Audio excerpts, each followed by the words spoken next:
Atom को इकट्ठा करते हैं तो क्या बनते हैं, मॉलिक्यूल्स बनते हैं। एटम को ऐड करोगे तो क्या बनेगा, मॉलिक्यूल बनेगा। लेकिन एक सिंपल सी बात बताना, अब ध्यान से सुनना मेरे पास चीजें। अब यहां पे मान लो कोई मॉलिक्यूल है CO2 का, अगर मैं ये मॉलिक्यूल लेता हूं, इसका एक मॉलिक्यूल लूंगा, अगर मैं 1 मॉलिक्यूल ऑफ CO2 लेता हूं तो सर इसमें क्या क्या होगा, एक एटम किसका होता है, 1 एटम ऑफ क्या होगा, carbon, plus sir 2 atom of क्या दिख रहा है मुझे, 2 एटम किसके दिख रहे हैं, ऑक्सीजन के दिख रहे हैं। एक एटम कार्बन का और 2 ऑक्सीजन के एटम दिख रहे हैं। एक मॉलिक्यूल CO2 में एक एटम कार्बन का और 2 एटम ऑक्सीजन के। किसने बोला सर अगर 10 मॉलिक्यूल होता तो, चलो पहले ये भी छोड़ो, अब मुझे बताओ कार्बन का सर ये नॉर्मल अपने को पता होता है, ये चलो बताओ, कार्बन के अंदर प्रोटॉन कितना दिख रहा है, 6। नंबर ऑफ न्यूट्रॉन्स कितना दिख रहा है सर, 12 - 6 क्या हो गया, 6। सर इलेक्ट्रॉन्स कितना होगा, कोई चार्ज नहीं है तो सर कार्बन पे इलेक्ट्रॉन कितना होगा, 6 ही होगा। कार्बन पे इलेक्ट्रॉन कितना होगा, 6 ही होगा। फिर लोगों ने बोला एक काम कीजिए सर, ऑक्सीजन पे भी देखिए। ऑक्सीजन का सर नॉर्मल रिप्रेजेंटेशन, आप कल सर आज होमवर्क है ना, आपको याद रखना है। होमवर्क क्या है, एटॉमिक नंबर मास नंबर पूरा याद करके आना है। कोई गलती से भी कल ये मत बोले कि अरे सर 8 और 16 कैसे आए। एटॉमिक नंबर ऑक्सीजन का कितना होता है, 8, मास नंबर कितना होता है, 16। प्रोटॉन्स कितना हो गए यहाँ पे, 8। सर न्यूट्रॉन्स कितने हो जाएंगे, 16 - 8 कितने हो जाएंगे, 8। और इलेक्ट्रॉन्स कितने हो जाएंगे, 8। कैसे सर, कोई चार्ज नहीं है, इसका मतलब इलेक्ट्रॉन्स क्या होंगे, प्रोटॉन्स के इक्वल होंगे, पक्का। अब तुमने बोला सर ये इसको क्यों लिख रहे हो, इसलिए लिख रहे हैं क्योंकि कल से जब क्वेश्चन आएंगे ना, आज से ही जब क्वेश्चंस आएंगे तो आपको पता चलना शुरू हो जाना चाहिए। एक मॉलिक्यूल CO2 का दिया है, ध्यान से सुनना, एक मॉलिक्यूल CO2 का दिया, उसमें कितने एटम्स हैं, एक एटम कार्बन का, 2 एटम ऑक्सीजन का, ठीक है। CO2 के अंदर किसने पूछ दिया, नंबर ऑफ प्रोटॉन्स बताओ। अगर किसने पूछ दिया number of protons present in sir 1 molecule of CO2, एक मॉलिक्यूल CO2 में सर कितने नंबर ऑफ प्रोटॉन्स प्रेजेंट हैं, मुझे बताओगे, कौन कौन बता सकता है। सर CO2 तो मॉलिक्यूल है, उसमें कैसे प्रोटॉन निकालेंगे, हम तो एटम में निकालते थे। अरे कुछ नहीं भाई, मॉलिक्यूल बनता कैसे है, एटम से ही बनता है, तो एटम से कैसे बनाएंगे। कार्बन का एक एटम है, कार्बन के एक एटम में कितने प्रोटॉन्स हैं, 6। अरे सर कार्बन के एक एटम में कितने प्रोटॉन्स हैं, 6। कार्बन के एक एटम में कितने प्रोटॉन्स हैं, 6 हैं अपने पास ना। कार्बन के एक एटम में कितने प्रोटॉन्स हैं, 6, ठीक है, 6 है। अच्छा सर ऑक्सीजन के एक एटम में कितने, 8 हैं। अरे सर तो ऑक्सीजन का कितना एटम है, सर 2 एटम्स हैं, तो सर कितना हो जाएगा, 8 × 2 कितना हो जाएगा, 22। सर एक मॉलिक्यूल में कितने प्रोटॉन्स हो गए, कितने प्रोटॉन्स हो जाएंगे CO2 के अंदर, 22, पक्का। किसने बोला नहीं सर नंबर ऑफ न्यूट्रॉन्स ही बता ही दो सर, जब आप यहां तक मेहनत कर ही चुके हो तो नंबर ऑफ न्यूट्रॉन्स भी बता दो। नंबर ऑफ न्यूट्रॉन्स बताओ present in 1 molecule of CO2। तुमने बोला सर ये तो बंदा पीछे ही पड़ गया है सर। कोई बात नहीं यार, देखो यार सिलेक्शन लेना है तो बातें कर लेते हैं, क्योंकि सर चीजें ऐसी छोटी छोटी आएंगी। ध्यान सुनना सर, एक मॉलिक्यूल ऑफ CO2 में कितने नंबर ऑफ न्यूट्रॉन्स हैं। फिर से कार्बन के पास पहुंचे, भाई तेरे पास कितने हैं, 6। ऑक्सीजन ने बोला मेरे पास अभी भी 8 ही है, तो सर इसमें भी क्या आना शुरू हो जाएगा, 6 + 8 × 2, 6 + 8 × 2, 6 + 8 × 2 क्या आ जाएगा, 22 आ जाएगा। 6 + 8 × 2 क्या आ जाएगा, 22 आ जाएगा। फिर किसने बोला अरे सर जब इतनी मेहनत कर ही दी आपने तो सर नंबर ऑफ इलेक्ट्रॉन्स भी बता ही दो। चलो भाई अब तो मजे ले रहे हो तुम मेरे से, मेरे से मजे ले रहे हो ना कि हाँ सर अब बता ही दो सब मॉलिक्यूल्स। अब कुछ लोग अपने आप ही सोच चुके होंगे कितने इलेक्ट्रॉन्स होंगे, सब सोच चुके होंगे कितने हो जाएंगे। कार्बन के कितने इलेक्ट्रॉन्स है, 6। ऑक्सीजन के कितने, 8। सर इसका इलेक्ट्रॉन प्रोटॉन न्यूट्रॉन सब इक्वल आ गया, कितना हो जाएगा, 22। एक मॉलिक्यूल का निकाल लोगे पक्का। एक सिंपल सा क्वेश्चन पूछता हूं, इस पेन का प्राइस अगर मान लो 100 रुपए, इस पेन का प्राइस अगर 100 रुपीज है, मुझे बताओगे इसके 5 पेन का प्राइस कितना होगा। इस टाइप के 5 पेन अगर लेता हूं तो कितना प्राइस होगा, कितना होगा, 500। कैसे निकाला, एक पेन का पता था, 5 पेन का बोला तुमने, क्या किया 5 टाइम्स कर दिया। ध्यान से सुनना फिर से, एक मॉलिक्यूल में कितने प्रोटॉन्स हैं, 22।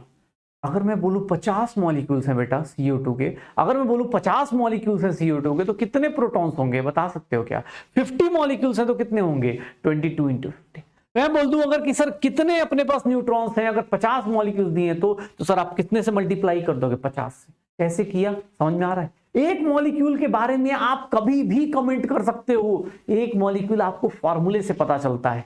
लेकिन 10 मॉलिक्यूल, 100 मॉलिक्यूल, 50 मॉलिक्यूल, 100,000 कुछ भी दिया है, करना क्या है, एक के बारे में पता है मल्टीप्लाई कर दो, एक के बारे में पता है सब कुछ मल्टीप्लाई कर दो, पक्का। अगर कोई बोले नहीं एक नहीं आधा ही मॉलिक्यूल है तो क्या करेंगे, आधा कर देंगे सब कुछ, पक्का। यहां तक हो जाएंगी चीजें। फिर किसने बोला सर ये तो मॉलिक्यूल हो गया, एटम हो गया। चलो एक क्वेश्चन हम लोग साथ में करते हैं। यहाँ पे अब इस मॉलिक्यूल के बारे में सब कुछ बताओगे। मैंने एक फॉर्मूला लिखा है H2SO4 के बारे में, H2SO4 लिखा है। मैं हाइड्रोजन के बारे में लिख देता हूँ, 1 1 होता है, सल्फर 16 एंड 32 होते हैं, और ऑक्सीजन अभी जस्ट लिखा था 8 एंड 16 होते हैं। तो सर यहाँ पे प्रोटॉन्स का नंबर कितना है 1, न्यूट्रॉन्स का नंबर 1 - 1 0, और इलेक्ट्रॉन्स कितने हो जाते हैं 1। यहाँ प्रोटॉन्स के बारे में बात करेंगे 16, यहाँ प्रोटॉन्स होंगे 8, न्यूट्रॉन्स काउंट करेंगे तो न्यूट्रॉन्स हो जाएंगे 32 - 16 16 हो जाएंगे, और यहाँ पे भी न्यूट्रॉन्स मतलब 16 - 8 16 - 8 कितना हो जाएगा, 16 - 8 कितना हो जाएगा 8। सर इलेक्ट्रॉन्स काउंट करेंगे यहाँ पे तो ये नंबर ऑफ प्रोटॉन्स के इक्वल होंगे, और इधर भी इलेक्ट्रॉन्स बात करेंगे तो नंबर ऑफ प्रोटॉन्स के इक्वल होंगे। ठीक है, अब ये चीजें हो गई। सर आपने क्यों निकाला, बिकॉज अभी मुझे अगला क्वेश्चन का आंसर देना है। आप बस एटॉमिक नंबर, मास नंबर याद कर लो और चीजों को रिलेट कर लो, बस मैं इतना ही आपसे आज एक्सपेक्ट कर रहा हूं। मुझे बस इतना बता दो। अब मैं अगर पूछता हूं कि सर अगर आपसे कोई क्वेश्चन पूछ देता है एटॉमिसिटी ऑफ H2SO4 की एटॉमिसिटी बताइए, कितनी हो जाएगी 7। सर ये बंदा क्या है, हेटेरोटॉमिक है क्या, ये हेटेरोटॉमिक है क्या, यस सर हेटेरोटॉमिक मॉलिक्यूल है। अभी शुरुआत में किया है सर, आज तो शुरुआत ही इसी से करी है, हेटेरोटॉमिक मॉलिक्यूल है। फिर किसने बोला कि sir one molecule of H2SO4 has कितने एटम्स ऑफ हाइड्रोजन है, कितने एटम्स ऑफ ऑक्सीजन है, कितने एटम्स ऑफ सल्फर है। तुम क्या करने वाले, बता सकते हो क्या, तुम बता सकते हो क्या, एक मॉलिक्यूल H2SO4 का लिया तो उसके अंदर कितने एटम्स हाइड्रोजन के दिख रहे हैं 2, सल्फर के कितने एटम्स दिख रहे हैं 1, और ऑक्सीजन के कितने दिख रहे हैं 4, पक्का। इसने बोला कि नहीं सर इलेक्ट्रॉन्स बताइए, अगर इसके इलेक्ट्रॉन्स बता दीजिए, इसके अंदर कितने इलेक्ट्रॉन्स हैं, कितने प्रोटॉन्स हैं और कितने न्यूट्रॉन्स हैं, तो हम लोग क्या करेंगे, अब एक एक करके काउंट कर लेंगे। कैसे, अरे सर क्या बात कर रहे हो, अभी थोड़ी देर पहले ही सीखा है। हाइड्रोजन कितने हैं 2, सर हाइड्रोजन के अंदर कितने इलेक्ट्रॉन्स हैं 1, एक हाइड्रोजन के अंदर कितने इलेक्ट्रॉन्स हैं सर 1, तो एक हाइड्रोजन के अंदर अगर 1 है तो 2 हाइड्रोजन में कितने हो जाएंगे 1 × 2। सल्फर में कितने इलेक्ट्रॉन्स हैं 16, एक ही सल्फर है। ऑक्सीजन के अंदर कितने इलेक्ट्रॉन्स हैं 8 × 4, सर 32 + 18 कितने इलेक्ट्रॉन्स हो गए 50, कितने इलेक्ट्रॉन्स हो गए 50 इलेक्ट्रॉन। एक मॉलिक्यूल में कितने हो गए 50। सिमिलरली अगर प्रोटॉन काउंट करने जाते हो तो सिमिलर नंबर ऑफ प्रोटॉन्स भी आ जाएंगे। कैलकुलेट करके देखो, अब कुछ चीजें आप वीडियो पॉज करके खुद भी कैलकुलेट करके देखो, आपको पता चल जाएगा कितने इलेक्ट्रॉन्स होंगे कितने प्रोटॉन्स। एक काम करो, न्यूट्रॉन्स काउंट करके देखो, न्यूट्रॉन्स कितने होंगे, न्यूट्रॉन्स सर कितने होंगे, न्यूट्रॉन्स थोड़े कम आ जाएंगे, न्यूट्रॉन्स कितने हो जाएंगे कम हो जाएंगे, कितने हो रहे हैं 48, पक्का निकाल सकते हो। अब एक बात बताऊं, एक राज की बात बताऊं, एग्जाम हॉल में ना तुमसे एक मॉलिक्यूल का कोई पूछेगा ही नहीं, एक मॉलिक्यूल का कोई पूछेगा ही नहीं, एक मॉलिक्यूल नहीं पूछने वाला कोई। तुमसे क्या पूछा जाएगा ये देखो, अब क्वेश्चन एग्जाम में क्या पूछा जाएगा,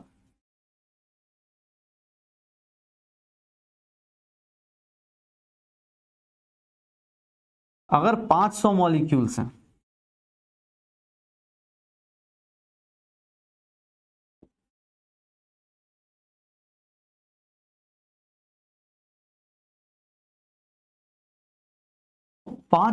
एग्जाम में कभी वो क्वेश्चन नहीं पूछा जाता। आप जो सोच रहे हो, ये तो मैं पहली बार अब कर रहा हूं इसलिए मैं निकलवा रहा हूं। आप एग्जाम में 500 क्वेश्चन पूछे, ये पूछा जाएगा क्वेश्चन, ये थोड़ी ना पूछा जाएगा। ये तो आपको एग्जाम हॉल में सोचना है कि सर 500 मॉलिक्यूल के बारे में कैसे कमेंट कर सकता हूं मैं, 500 मॉलिक्यूल्स के बारे में मैं डायरेक्ट कमेंट नहीं कर सकता, मुझे एक मॉलिक्यूल का निकाल लूंगा। अभी जो एक क्वेश्चन करा रहा था मैंने यही तो बोला कि आपको एक पेन का प्राइस पता है तो आप 5 पेन बोले चाहे 10 पेन बोले चाहे 1000 पेन बोले, आप क्या करोगे, बस मल्टीप्लाई करोगे, यही करने वाले। सिमिलरली अगर आपको एक मॉलिक्यूल के अंदर एटम्स, इलेक्ट्रॉन, प्रोटॉन, न्यूट्रॉन सब कुछ पता है तो सर आप 500 में बोल रहा है तो 500 में कुछ करना है क्या, समझ गए हो क्या इशारा? क्या करना है, एक मॉलिक्यूल में कितने इलेक्ट्रॉन्स हैं 50, तो 500 में कितने होंगे मल्टीप्लाई कर दे। एक मॉलिक्यूल में कितने एटम्स हैं 2, तो 500 में कितने होंगे सर 500 इंटू 2। सर एक मॉलिक्यूल के अंदर कितने एटम्स हैं सल्फर के, एक, तो सर 500 में कितने हो जाएंगे 500 इंटू 1। अगर एक मॉलिक्यूल में कितने प्रोटॉन न्यूट्रॉन्स हैं 48, तो सर 500 में कितने हो जाएंगे, मल्टीप्लाई कर दो। एग्जाम हॉल में ये क्वेश्चन आता है, एग्जाम हॉल में ये क्वेश्चन आता है, एग्जाम हॉल का ये क्वेश्चन होता है पक्का। अब देख लो अपने पास ये छोटी छोटी चीजें हैं जो इनको हम रिलेट करेंगे, पक्का हो जाएगा। तो सर किसी मॉलिक्यूल को, किसी एटम को एकदम तोड़ तोड़ के पढ़ना सीख लिया हम लोगों ने। उसके अंदर एटम्स कितने होंगे, उसके अंदर इलेक्ट्रॉन्स कितने होंगे, उसके अंदर प्रोटॉन्स कितने होंगे, ये सारी चीजें कर ली। अब क्या देखने वाले हैं, तो अब देखते हैं हम लोग कि एक बात बताओ, मान लो मुझे कोई मॉलिक्यूल मिल गया H2O, ठीक है, तो H2O के बारे में देखते हैं यार। चलो अभी मॉलिक्यूल छोड़ दो, मेरे पास ना किसी भी एटम को ध्यान से देखना अपने पास। अब मैं एक नई चीज तुम्हारे पास लेके आना चाह रहा हूं, और नई चीज क्या है, वो है मूल। मूल क्या है, तो वो सुनना पहले कहानी क्या है।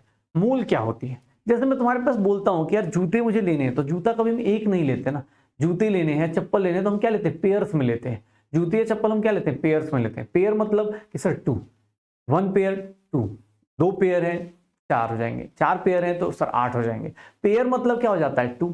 सिमिलरली डजन मतलब क्या हो जाता है, अगर मैं बात करता हूं डजन लेना है, तो डजन मतलब क्या हो जाता है कि सर जिसके आगे लगा मतलब उसकी वैल्यू 12 हो जाएगी। अगर बोलता हूं 1 डजन पेंसिल लाओ, तो 12 पेंसिल लेके आओ। 1 दर्जन पेंसिल लेके आओ, 12 पेंसिल लेके आओ। दर्जन मतलब यही हो रहा होता है पक्का। अब देखो ध्यान से, मुझे ना मूल कॉन्सेप्ट में मूल की वैल्यू देखनी है। मूल क्या है, मूल is nothing, just a prefix. मूल इज नथिंग, मूल इज जस्ट अ प्रीफिक्स। जो किसी के आगे अगर यूज हो गया ना, जिसके से आगे यूज हो गया जिंदगी में, उसकी जिंदगी पूरी की पूरी चेंज हो जाने वाली है। कैसे, ध्यान से सुनना। मैं एक सिंपल सा यूज करने वाला हूं, ध्यान से सुनो इस चीज को, और आज से आप अपनी जिंदगी में टारगेट बना लेना। अगर मैं बोलता हूं कि मैं ऐसा बोल दूं कि सर 1 दर्जन बोल देता हूं, 1 डजन मतलब क्या हो गया सर 12। तो अगर मैं 1 डजन पेंसिल बोलता हूं, जनरली हम लोग क्या बोलते हैं कि सर पापा मम्मी या 1 दर्जन पेंसिल लेके आ जाना, तो कितने लेके आएंगे, 12 पेंसिल लेके आएंगे। सर 1 दर्जन अगर हम बोलते हैं बनानाज लेके आओ, तो ये क्या है, बनाना क्या है, 1 दर्जन बनाना का मतलब क्या हो जाएगा कि सर कितने बनानाज हो जाएंगे, 12 बनानाज हो जाएंगे। किसने बोला नहीं सर एक काम करो, सर मुझे ना एक 5 दर्जन 5 डजन अपने पास पेन लेके आओ। तो 5 डजन पेन मतलब सर 1 दर्जन में कितने होते हैं 12, 5 दर्जन मतलब इतने पेन्स होंगे, यही होंगे। What is dozen, dozen is just a prefix. Dozen is what, a prefix. जिस किसी के आगे लगा उसकी वैल्यू कितनी कर देगा, 12 कर देगा। अगर मैं बोलता हूं कि यार 10 डजन, अगर मैं ऐसे ही बोल दूं 10 डजन एटम्स, मतलब कितने एटम्स होंगे, खुद से सोचो। 10 दर्जन एटम बोलता हूं तो कितने एटम्स हो जाएंगे सर 10 इंटू 12। मतलब मैं बार बार ये नंबर ना लिख के, 12 ना लिख के क्या यूज कर रहा हूं, डजन यूज कर रहा हूं। इसने सिमिलरली ऐसे बोल दिया। ध्यान से सुनना अब, क्योंकि बहुत इंपॉर्टेंट चीजें डिस्कस हो रही है भैया, अब क्लास एंड पे आने वाली है और इसी में इंपॉर्टेंट चीजें डिस्कशन पे आने वाली, क्योंकि हमने शुरुआत में थोड़ी बातें करी हैं और आज हम एक दूसरे से बात करके भी जाएंगे भी, ठीक है ना। ये देखो मैंने बोला 1 दर्जन का मतलब 12। सिमिलरली किसने बोला सर 1 किलो ले लेता हूं। 1 किलो मतलब क्या हो जाता है 10 की पावर 3, या इसी को हम लोग क्या बोल देते हैं 1000। अगर मैं बोलता हूं 1 किलोमीटर, सर देखना ध्यान से, जिसके आगे लगा उसकी वैल्यू क्या हो जाएगी 1000 टाइम्स, जिसके आगे भी लगेगी उसकी वैल्यू कितनी हो जाएगी 1000। 1 किलोग्राम अगर मैं ऐसा बोल देता हूं 1 किलोग्राम, तो सर 1000 क्या हो जाएगा 1000 ग्राम हो जाएगा। सर यहाँ पे एक मिसकंसेप्शन सही कर लेते हैं। जैसे हम जाते हैं और बोलते हैं क्या है 1 किलो बनाना दे दो, या 1 किलो क्या दे दो अपने पास आलू दे दो, 1 किलो लड्डू दे दो। भाई 1 किलो लड्डू का मतलब पता है कितना हो जाएगा। अगर मैं कहीं दिल खुश हुआ, मान लो सिलेक्शन के लिए यूज करना है, तो 5 किलो लड्डू लेके निकलूंगा, तो 5 किलो लड्डू का मतलब पता है कितना हो जाएगा सर, वो पता है कितना दे देगा 5000 लड्डू दे देगा। अगर उसने आज वाली क्लास अटेंड करी होगी ना, सर की पहली क्लास अटेंड करी होगी, तो 5000 लड्डू दे देगा, बोलेगा जाओ भाई साहब बांट दो, सिलेक्शन हो गया बांट दो, और तुम खुशी खुशी लेके भी आ जाओगे। लेकिन अगर वही सिलेक्शन नहीं हुआ ना, तो घर पे तुम्हें पता है क्या ही मिलने वाला है। दर्जनों में या तो सुनने को मिलेगा, नहीं तो बाकी जिनके माँ बाप बहुत गांधी जी वाले परिवार से मतलब होता है ना, गांधी जी वाली बातें नहीं मानते, वायलेंट होते, थोड़े से वायलेंट मतलब हीट ट्रांसफर जिनका तेजी से होता है, कट वैसे वाले, तो फिर 5 किलो लड्डू पे तो बेटा कुछ अलग ही बिल बनेगा फिर तो, ठीक है। मैं ये बोल रहा हूँ किलो मतलब क्या है 1000, किलो मतलब क्या है 1000। और 1 किलो कहीं यूज हो गया तो उसका मीनिंग क्या हो गया 1000 टाइम्स। 1 किलोमीटर 1000 मीटर, 1 किलोग्राम 1000 ग्राम, 5 किलो लड्डू 5000 लड्डू। अगर मैं बोलता हूँ 5 किलो इलेक्ट्रॉन, अगर 5 किलो इलेक्ट्रॉन्स बोलता हूं तो सर ये नहीं कि इलेक्ट्रॉन्स का मास 5 किलो, नहीं, इसका मतलब क्या हो जाएगा 5000 क्या हो जाएगा इलेक्ट्रॉन्स हो जाएंगे। अगर मैं बोल देता हूं 10 किलो 10 किलो प्रोटॉन्स तो इसका मतलब क्या हो जाएंगे सर 10,000 10 इंटू 1000 क्या हो जाएंगे प्रोटॉन्स हो जाएंगे। तो ये सब क्या है एक प्रीफिक्स है, ये सब क्या है एक प्रीफिक्स है, ये एक प्रीफिक्स है, ये एक प्रीफिक्स है। जिसके आगे लगता है उसकी वैल्यू क्या कर देता है चेंज कर देता है, जिसके आगे लगेगा उसकी वैल्यू क्या कर देगा चेंज कर देगा। सिमिलरली अब केमिस्ट्री में क्या है कि ऑब्वियस है ना भाई, छोटी मोटी चीजें होंगी नहीं केमिस्ट्री में, केमिस्ट्री वाले छोटी मोटी नंबर बात ही नहीं करते, किलो ये सब मेगा वगैरह फिजिक्स वाले यूज करते हैं, हम केमिस्ट्री वाले अलग लेवल पे चलते हैं, हम ना कुछ अलग ही यूज करते हैं और हम छोटे मोटे नंबर नहीं लेके आते, हम एक ही यूनिट देते हैं, हम यूज करते हैं एक प्रीफिक्स जिसकी वैल्यू होती है 1 मोल। और 1 मोल किसको बोलते हैं, इसको सर शॉर्टकट में लिखे तो Na भी लिखते हैं, और इसकी वैल्यू जो होती है 6.022 इंटू 10 की पावर 23, जिसको और ज्यादा अगर आप कैलकुलेशन के लिए यूज करते हो तो थोड़ा शॉर्टकट में लिख सकते हो।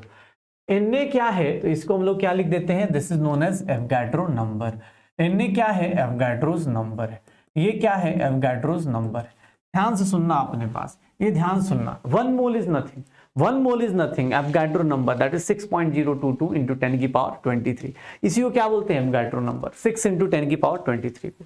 जैसा लगे एग्जाम हॉल में इसको यूज करना चाहो इसको यूज कर लो, इसको यूज करना चाहो इसको यूज कर लो। ये सर नंबर बहुत छोटा मोटा नहीं है, सबसे बड़ा प्रीफिक्स आपकी जिंदगी में आ रहा है, सबसे बड़ा प्रीफिक्स। इसकी वैल्यू अभी रियलाइज होगी, हमें कैसे होगी देखेंगे। सर 1 मोल अपने पास देख लो, 6.022 इन 10 की पावर 23 क्या हो जाएगा 6 इन 10 की पावर। ये क्या है सर कहीं जिंदगी में, जैसे किलो क्या है एक नंबर है, एक प्रीफिक्स है, डजन क्या है एक प्रीफिक्स है, जिसके आगे लगा उसकी वैल्यू कितनी कर दी, दर्जन वाला 12 टाइम्स कर रहा है, किलो वाला 1000 टाइम्स कर रहा है। हमारी केमिस्ट्री में भैया हम छोटी मोटी बात नहीं करेंगे, हम सीधा क्या लेके आएंगे मोल का कॉन्सेप्ट। और मोल कॉन्सेप्ट में मोल जो वर्ड होता है वो किसकी बात करता है 6.022 इंटू 10 की पावर 23 की। अगर मैं कहीं लिखता हूं, अगर मैं कहीं लिखता हूं 1 मोल एटम, ध्यान से देखना, 1 मोल एटम पता है कितने एटम्स होंगे 6.022 इंटू 6.022 इंटू 10 की पावर 23 एटम्स।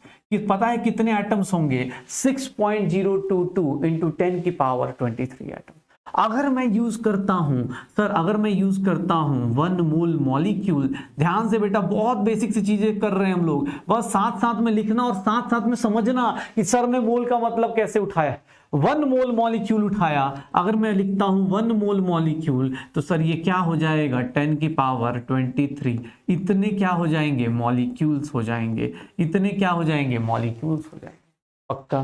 किसने बोला कि सर 5 मोल प्रोटॉन्स हो गए, अगर मेरे पास 5 मोल प्रोटॉन्स हो गए तो सर मैं क्या लिख सकता हूं 5 इंटू 6.022 इंटू 10 की पावर 23। सर कितने प्रोटॉन्स, इतने प्रोटॉन्स। किसने बोला सर इतना बड़ा नंबर बार बार कौन लिखेगा, तो भैया कोई बात नहीं, आज से एक और आदत डाल लो, दवाई लिखते हो, डॉक्टर कैसे दवाई लिखता है, वो पूरा पैरासिटामोल थोड़ा ना लिखता है, ऐसे कभी किसी डॉक्टर के पास गए ऐसे सुंदर राइटिंग में लिख रहा है कि भाई साहब पैरासीटामोल लिखिए, सर ऐसे लिख रहा हो सुंदर था कि सर पैरासीटामोल 600 mg ये 2, कभी नहीं लिखता डॉक्टर। इतना सुंदर लिख देगा तुम्हें डॉक्टर पे डाउट हो जाएगा कि भाई इतनी सुंदर राइटिंग कौन लिखता है। वो कैसे लिख रहा होता है, वो लपेट रहा होता है, ये लिखेगा P, ये लिखे L, और 2 टाइम खाना है, 2 टाइम ऐसे हो गया, 3 टाइम खाना है, बस एक सर्कल और बढ़ा देगा। ये है डॉक्टर की राइटिंग, ठीक है ना, क्योंकि यहां चलती है शॉर्टकट चीजें। डॉक्टर इतना बैठ के तुम खुद कंफ्यूज जाओगे अगर डॉक्टर 4 पेन लेके बैठ के हाथ में, अरे 1 मिनट पेशेंट का नाम लेके, भाई वो बेहोश हो जाएगा डॉक्टर और पेशेंट दोनों, ठीक है, डॉक्टर देख ही नहीं पाएगा, ठीक है। इसीलिए क्या करते हैं हम लोग भी इतना बड़ा नहीं लिखेंगे, अभी से ही शॉर्टकट, दवाई लिखनी है ना यार, 4 साल बाद 5 साल बाद दवाई लिखनी है, तो इसको ना इतना बड़ा ना लिख के हम चाहें तो इसको ऐसे भी तो लिख सकते हैं कि सर कितने प्रोटॉन्स हैं 5 Na प्रोटॉन्स। देखो ये लिखोगे ना तो कोई भी आदमी समझ सकता है कि तुमने क्या लिखा है, लेकिन ये सब लिखोगे ना तो केमिस्ट्री वाले ही समझेंगे कि Na मतलब क्या है सर एवोगाड्रो नंबर। अच्छा ये एक और चीज सर, कोई भी A को स्मॉल मत लिख देना भाई, ये Na मतलब सोडियम होता है, ये Na मतलब सोडियम होता है, पता चला मोल को सोडियम बना दिया तुम लोगों ने, मतलब एवोगाड्रो की आत्मा बाहर निकल के तुम्हें मारने आ जाएगी भाई, वो मर चुका है लेकिन वो भी ऊपर से आ जाएगा कि भैया ये कौन है। 5Na एक इस कैपिटल 5Na प्रोटॉस। अगर मैं बोलता हूँ 10 मोल, अगर मैं बोलता हूँ 10 मोल इलेक्ट्रॉन्स बोल देता हूँ, 10 मोल इलेक्ट्रॉन्स बोलता हूँ, तो मेरे पास ऑप्शन है, मैं तो या तो ऐसे लिखूं 10 इंटू 6.022 इंटू 10 की पावर 23 सर इतने इलेक्ट्रॉन्स लिख दूं, या तो फिर मैं इसको ऐसे लिख दूं 10 इंटू Na, ये क्या लिख दूं, इलेक्ट्रॉन्स लिख दूं। सर देख लो what is mole, mole is nothing just a prefix, it is just a prefix जो किसकी तरह यूज हो रहा है, किसी नंबर के आगे, किसी के आगे लग गया। जैसे होता है ना कि यार जैसे गांधी क्या एक प्रीफिक्स है, मोदी क्या एक प्रीफिक्स है, जैसे मेरा नाम है सुधांशु गांधी हो जाए तो तुम भी सोचोगे इनका सब जरूर पक्का, भले ही कोई चाहे ना हो कॉन्टैक्ट, राहुल गांधी के साथ सर का कॉन्टैक्ट है। अगर मेरा नाम सुधांशु मोदी हो जाए तो तुम ये सोचोगे कि सर का पक्का मोदी जी के साथ कोई जो है। रियलिटी में क्या है, रियलिटी मतलब वो नाम का वैल्यू है। वैसे ही यहाँ पे मोल अगर किसी के आगे लग गया, याद रखना मोल किसी के आगे लग गया, उसकी वैल्यू पूरी की पूरी ड्रास्टिकली चेंज कर देगा, पूरी की पूरी ड्रास्टिकली चेंज कर देगा। कैसे चेंज कर देगा ये भी देखेंगे, लेकिन सुनो कहानी। मोल जहां आ गया आंख बंद करके एकदम शांति से, मोल मतलब 6.022 इंटू 10 की पावर 23, ये इतना बड़ा नंबर है, इतना बड़ा नंबर है ना, काउंटिंग भूल जाओगे भाई।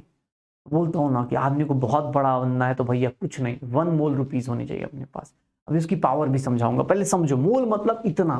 सर कुछ ने बोल दिया सर 1 मोल रुपीज या 10 मोल रुपीज होता है ना, 1 मोल रुपीज, चलो एक सिंपल सा ले लेते हैं, 1 मोल रुपीज ले लेते हैं, 1 मोल रुपीज ले लेते हैं, तो 1 मोल रुपीज का मतलब पता है कितना हो गया, 6.022 इंटू 10 की पावर 23 रुपीज। तुम बोलोगे अरे सर इतना ही तो है, भाई साहब एक बार काउंट करके देखना, दुनिया की ना इकोनॉमी फेल हो जाएगी अगर तुम्हारे पास ये आ गया तो।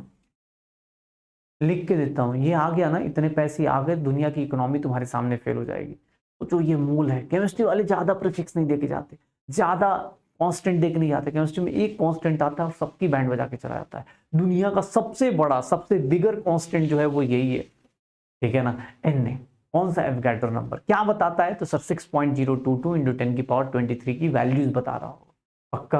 अच्छा किसने बोला सर इसका मीनिंग क्या है, अब मैं तुम्हें कहाँ यूज करूंगा, मुझे याद करके अभी थोड़ी देर पहले एक क्वेश्चन कर रहे थे जहां पे हम एक मॉलिक्यूल के बारे में बात कर रहे थे। एक मॉलिक्यूल से मैं 500 मॉलिक्यूल पे आया था, अब मैं 500 मॉलिक्यूल से बड़ा होने का टाइम आ चुका है, ठीक है ना, हर्षद मेहता वाला केस की अब बड़ा करने का टाइम आ चुका है।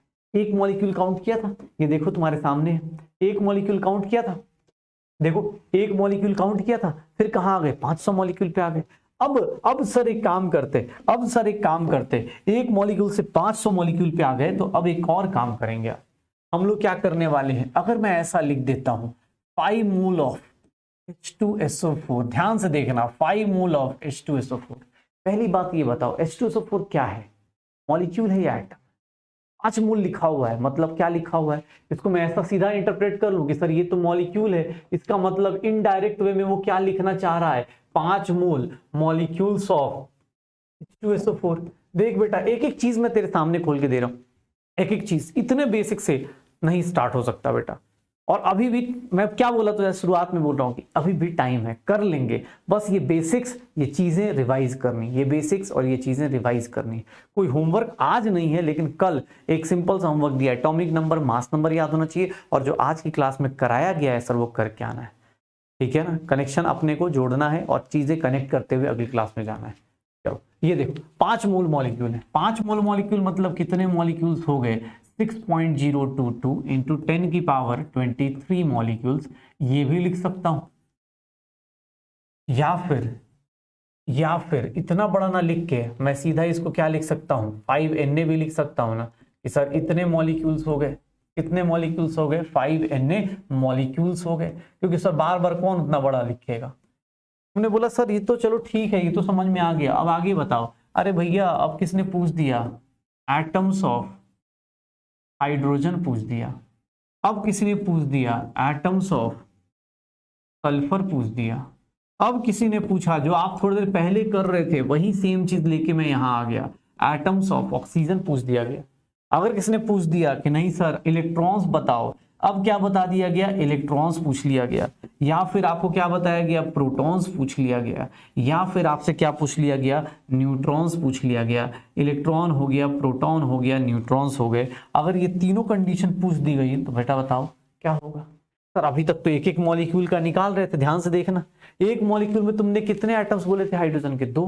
500 में कितने किए थे तुमने? 2 से मल्टीप्लाई किया था। तो सर यहाँ पे क्या हो जाएगा, एक मॉलिक्यूल में कितने दिख रहे हैं। अब हर एक जगह तुम लिखोगे नहीं, तुम फॉर्मूला देख के सेंस करना शुरू कर दो। फॉर्मूला दिख रहा है तुम्हें, फॉर्मूले में हाइड्रोजन के कितने एटम्स दिख रहे हैं? 2। सर एक मॉलिक्यूल में कितने हैं? 2। तो इतने मॉलिक्यूल्स में कितने होंगे सर? 2 इंटू 5 इंटू 6.022 इंटू 10 की पावर 23 लिख सकता हूं। देखना ध्यान से, एक मॉलिक्यूल में कितने हैं सर? 2। तो इतने मॉलिक्यूल्स में कितने हो जाएंगे ये? या फिर किसी ने बोला तो मैं ऐसे भी लिख सकता हूं क्या, 2 इंटू 5 Na भी लिख सकता हूं, क्योंकि इतना बड़ा नंबर बार बार नहीं लिख सकता। पक्का इतना लिख सकता हूं। देख लो अपने पास मैं किस तरह चीजें रिलेट कर रहा हूं। देख ले भाई, सबको अपने अपने हिसाब से देखता चला जा, क्योंकि चीजें तू ही सोचेगा और आज बैठ के तुम्हें ही सोचना है। ये देख लो अपने पास, अगर मैं बोलता हूं तो इसको क्या लिखोगे? 2 इंटू 5 इंटू Na लिख सकते हो अगर ये बोलते हैं। पक्का हो जाएगा। किसने बोला सर एक बात बताओ, ये कितना हो जाएगा? सल्फर के एटम्स कितने होंगे? सल्फर यहाँ पे कितना है? एक मॉलिक्यूल में कितना है? 1। इतने मॉलिक्यूल्स हैं, इतने मॉलिक्यूल्स हैं ना, या इतने मॉलिक्यूल्स हैं, इतने मॉलिक्यूल्स में कितने हो जाएंगे सर? 1 टाइम्स कर देंगे, 5 इंटू 6.022 इंटू 10 की पावर 23 एटम्स हो जाएगा। या फिर इसको क्या लिखने वाला हूं, 1 इंटू 5 Na लिखने वाला। पक्का। अच्छा सर ये देखो अब ध्यान से, एटम्स ऑफ ऑक्सीजन एक मॉलिक्यूल में कितने हैं? 4 हैं। तो सर इतने मॉलिक्यूल्स में कितने हो जाएंगे? 5 इंटू 0.66 इंटू 10 की पावर 23 एटम। और इसी को हम लोग क्या बोलने वाले हैं? 4 इंटू 5 इंटू Na बोलने वाले हैं। पक्का। सर ये देख लो अपने पास, सर यहाँ पे, सर यहाँ पे, सर इलेक्ट्रॉन्स कितने होने वाले? एक मॉलिक्यूल में काउंट किया था, एक मॉलिक्यूल में कितना काउंट किया था हमने? 50 इलेक्ट्रॉन। बेटा वो काउंटिंग आनी चाहिए, भूलना मत पीछे से आगे आते टाइम। एक मॉलिक्यूल में कितने थे? 50 थे। तो सर इतने मॉलिक्यूल्स में कितने हो जाएंगे? कितने मॉलिक्यूल्स हैं आपके पास? इतने ही मॉलिक्यूल्स हैं ना सर। इसको भी क्या लिख सकता हूँ? 50 इंटू 5 इंटू Na लिख सकता हूँ। सिमिलरली प्रोटॉन्स काउंट करने जाओगे तो एक मॉलिक्यूल में 50 हैं, इतने मॉलिक्यूल्स में कितने हो जाएंगे? 6.022 इंटू 10 की पावर 23। या फिर इसको भी क्या लिख सकता हूँ? 50 इंटू 5 इंटू Na लिख सकता हूँ। या फिर न्यूट्रॉन्स काउंट करने जाओगे, 48 थे वहां पे, तो 48 को क्या लिख सकता हूँ? 6.022 इंटू 10 की पावर 23। और इसको क्या लिख सकता हूँ? 48 इंटू 5 इंटू Na भी लिख सकता हूँ।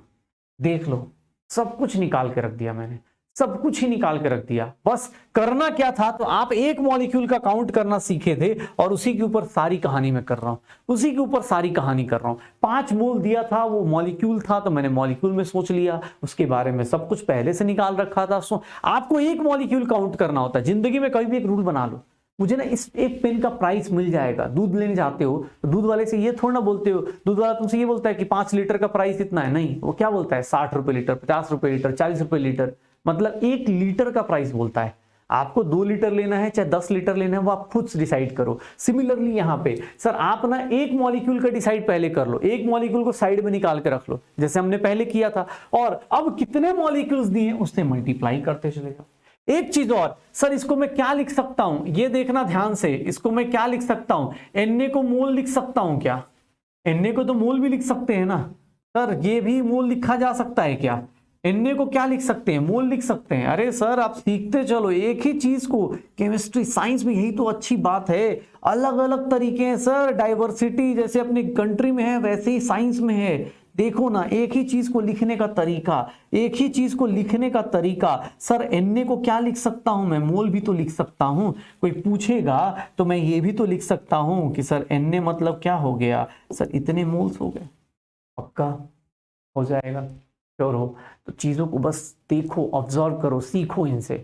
5 मोल H2SO4 के हैं तो क्या होगा, कैसे होगा? सर एक काम करना है, आप ना इसको एक बार और, इसको एक काम करना, रफ पेज पे लिखना। जितनी भी चीजें आज कराई ना उसके ऊपर एक तो क्वेश्चंस जाके देख सकते हो। आज नहीं भी देखोगे तो कल से डीपीपीज में आपके पास क्वेश्चंस आ जाएंगे। आज आपका और हमारा आज पहला दिन है, तो आज ना मतलब आपसे बस मैं कुछ एक्सपेक्ट कर रहा हूं कि आप एक तो मूड बना के बैठ जाओ, मेंटेलिटी बना के बैठ जाओ, और दूसरी चीज क्या करनी है आपको, दूसरी चीज आप ये करना शुरू कर दो कि सर अपने को पढ़ना कैसे ये डिसाइड कर लो। तो आज 2-3 चीजें डिसाइड कर लो। क्या? तो सर एक तो पढ़ना है और इसको एंजॉय करते हुए पढ़ना है। माना कि हम लेट हो चुके हैं, बुरा ना कि माना कि हम लेट हो चुके हैं, माना कि अंधेरा बहुत है, चारों ओर नाकामी, माना कि थक कर हार गए, ठीक है ना, सफर अभी दुर्गामी है, लेकिन समझ रहे हो, श्री कृष्ण ने साफ कहा है कर्म तुम्हारा कल होगा। बार बार बोल रहा हूं, जो आज कर्म करने वाला वही तुम्हारा कल होगा, और अगर कर्म में सच्चाई है तो कर्म कहां निष्फल होगा। इसलिए बोल रहा हूं, चीजों को रिलेट करना है। आपको क्या करना है, आज का सेशन बहुत सिंपल सा रखते, कल से अपने पास फिर से पढ़ने को तैयार होते हैं और अच्छे से पढ़ने को तैयार होते हैं। आज जो कुछ भी किया है, कुछ भी आपके मन में भाव आते हैं, जो भी होता है, आप सब टीचर्स आपके दोस्त हैं, आपके बड़े भाई की तरह हैं, सारे कुछ आप अपने बता सकते हो। आपके पास हमें कनेक्ट करने के लिए बहुत सारे कमेंट सेक्शंस हैं, बाकी आपको मतलब ठीक है, आपको कमेंट्स में कुछ, किसी का मेरा इंस्टाग्राम आईडी है, किसी का आपको मिलता जाएगा, कोई बच्चा होगा आपकी हेल्प कर देगा मेरे से कनेक्ट करने में।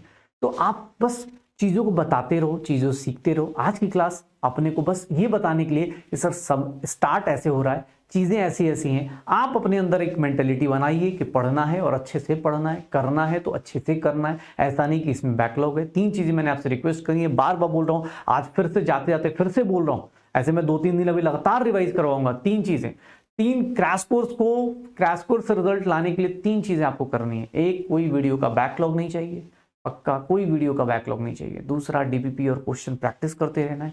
जो होमवर्क मिलेगा वो कल से मॉड्यूल का भी होमवर्क मिल जाएगा, स्प्रिंट अप का जो मॉड्यूल आया होगा उसका भी होमवर्क मिलेगा, प्लस क्लास में क्वेश्चंस कल से भी आने शुरू हो जाएंगे। और तीसरी चीज़ मैंने क्या बोला, क्वेश्चन प्रैक्टिस वीडियोस बैकलॉग नहीं होना चाहिए। और तीसरा क्या बोला है, टेस्ट देते रहना है और उसका डिस्कशन टीचर्स के साथ करते रहना है। जो भी मन में आए, टीचर्स आपके लिए, ये टाइम आपका है और हमारा है, तो हम इन दोनों मिलके ना इस टाइम को ऐसा बना देते हैं जिसको याद करके ना इतिहास में, मतलब होता है ना कि जब आप फ्यूचर में जाओ तो फ्यूचर के लिए क्या है, ये हिस्ट्री है, और वो हिस्ट्री अभी क्रिएट हो रही है, तुम्हारी लाइफ की हिस्ट्री अभी क्रिएट हो रही है। मुझे नहीं पता आज की इस वीडियोस देख के कितने लोग अपने अंदर मोटिवेशन लेके आ रहे हो, कितने लोग अपनी लाइफ चेंज करने वाले, लेकिन मैं जानता हूं कि अगर उसमें से 10, 20, 50, 25 जितने भी बच्चे करने वाले हैं वो चेंज कर लेंगे, मुझे पूरा भरोसा है, पक्का। तो आज बहुत बेसिक सी चीज़ें करी हैं, आज कोई डीपीपी नहीं है, बस आप आराम से शांति और सुकून से बैठिए, सोचिए लाइफ के बारे में कि हाँ सर मुझे ये करना है। और कल से सर, आज भी रेस स्टार्ट हो चुकी है, आज भी बहुत बेसिक बातें कर ली है, कल इन सारी चीज़ों को मैं एक्सपेक्ट करूंगा कि आप ये सारी चीज़ें करके आएंगे और मुझे बताएंगे कि हाँ सर कैसा रहा, पक्का। तो अब शुरू करें, तो आज का मिशन नीट 2023 स्टार्ट करते हैं। आज बहुत सुंदर रहा, बहुत ही अच्छा लगेगा मुझे भी कि सर मैं इस बैच से जुड़ा हूं और मैं चाहता हूं तुम लोगों की लाइफ पूरी की पूरी चेंज हो जाए, पक्का। तो मिलते हैं नेक्स्ट अपने पास नेक्स्ट क्लास में, और नए कॉन्सेप्ट्स, नई एनर्जी के साथ, सब के सब, पक्का। डॉक्टर बनना है, बन के रहेंगे, श्योर हो। Okay, bye bye, Tata.